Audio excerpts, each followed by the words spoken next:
मेरे प्यारे भाइयों बहनों और बच्चों, बहुत बहुत नमस्कार। और आजकल हम गीता का अध्ययन करते करते गीता के अध्याय 6 के श्लोक 42 पर पहुंच गए हैं, जिसमें कि श्री कृष्ण भगवान अर्जुन की शंकाओं का समाधान कर रहे हैं। अर्जुन के मन में तरह तरह के प्रश्न आ रहे हैं, उन्हीं प्रश्नों का समाधान श्री कृष्ण भगवान कर रहे हैं। पहले तो कहता है कि भाई मेरा तो चंचल मन है, मैं योग कैसे सिद्ध करूँगा, मैं तो पथ भ्रष्ट हो जाऊँगा। तो श्री कृष्ण भगवान ने कहा कि तुम पथ भ्रष्ट हो जाओगे तो क्या है, जो तुमने पुण्य कार्य किए हैं ये बर्बाद थोड़ा जाएंगे, इसका फल तुम्हें मिलेगा। तुम स्वर्ग को प्राप्त होगे और वहाँ बहुत वर्षों तक सुख प्राप्त करके तब क्या होगा, अगला जन्म होगा, और वो भी ऐसा ऐसा जन्म, इधर उधर जन्म नहीं होगा। ज्ञानियों के, योगियों के, जो बहुत धनवान हैं, ऐसे लोग जो श्रेष्ठ जन है, समाज में इज्जतदार लोग हैं, उन लोगों के यहाँ तुम्हारा जन्म होगा। तो वही अर्जुन को श्री कृष्ण भगवान समझा रहे हैं कि देखो भाई, योग अगर भ्रष्ट हो जाएगा तब भी घबराना मत, तुम्हें स्वर्ग भी मिलेगा और कुलीन परिवार में, खानदानी परिवार में तुम्हारा जन्म होगा। तो वही कहता है, अथवा योगिनामेव कुले भवति धीमताम एतद्वि दुर्लभतरम लोके जन्म यदि दृशम। श्री कृष्ण भगवान कह रहे हैं कि देखो, वैराग्यवान पुरुष उन लोकों में ना जाकर ज्ञानवान योगियों के कुल में जन्म लेता है। समझ रहे हैं, जिसका पथ भ्रष्ट हो गया और लेकिन उसने वैराग्य अपनाया था, तो उसका कहाँ जन्म होगा, योगी कुल, योगियों के कुल में जन्म होगा। परंतु इस प्रकार का जो जन्म है, जो संसार में निसंदेह अत्यंत दुर्लभ है, किसी किसी को मिलता है ऐसा जन्म, ऐसा खानदान में जन्म लेगा, कुल में। तो इसीलिए भाई, योग सिद्ध हो चाहे ना हो, लेकिन योग का मार्ग अपनाओ, इससे तुम्हें कहना कुलीन खानदान, इज्जतदार, पैसा वाला, वैभव, ऐसा परिवार मिलेगा अगला जन्म, और स्वर्ग तो मिल के ही रहेगा।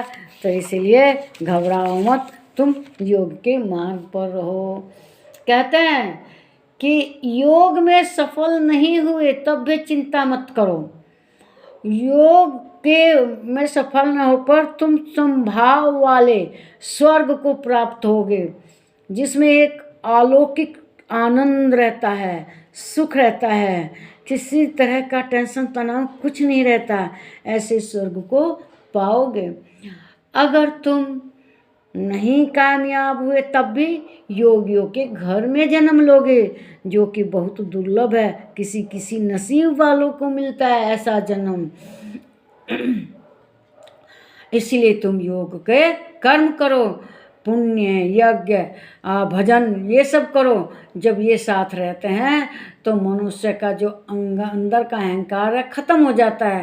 अहंकार क्यों होता है, जो भौतिक वस्तुएं हैं इनसे होता है। मेरा ये है, घोड़ा, काठी, गमला, ये बंगला, ये सब है, इसका अहंकार रहता है आदमी को।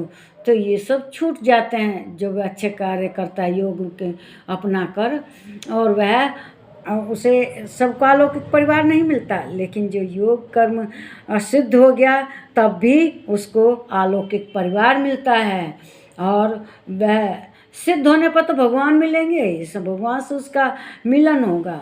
लेकिन जो ज्ञानवान लोगों का परिवार होता है वह सबको नहीं मिलता, वह ज्ञानी योगियों के परिवार में जन्म तभी लेता है जब उसका योग सिद्ध नहीं हो पाता, और जब सिद्ध हो जाएगा तो भगवान मिल जाएंगे।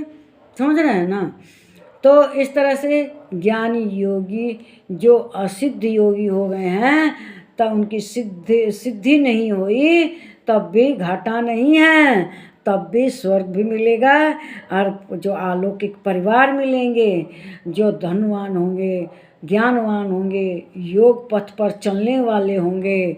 इसलिए तुम योग के मार्ग पर रहो, योग का मार्ग मत छोड़ो, और ज्ञान के कार्य में आगे बढ़ते रहो, आत्मज्ञान वगैरह ये सब, और इससे तुम्हें कोई दुख नहीं होगा। इसके सिद्ध होने पर भी सुख है, और असिद्ध होने पर भी, सिद्ध नहीं हुआ भटक गए तब भी तुम्हें अलौकिक परिवार, उच्च कुल मिलेंगे, उच्च कुल के परिवार मिलेंगे। और सिद्ध हो गया तो साक्षात भगवान से भेंट हो जाएगी। इस वीडियो को लाइक कीजिए, शेयर कीजिए, इस पर कमेंट कीजिए। मेरी कोई बात खराब लगती होगी तो कमेंट कीजिए कमेंट बॉक्स में, इसीलिए ना बना कमेंट बॉक्स। और मेरे चैनल को सब्सक्राइब कीजिए। नमस्कार मेरे प्यारे भाइयों, बहनों और बच्चों।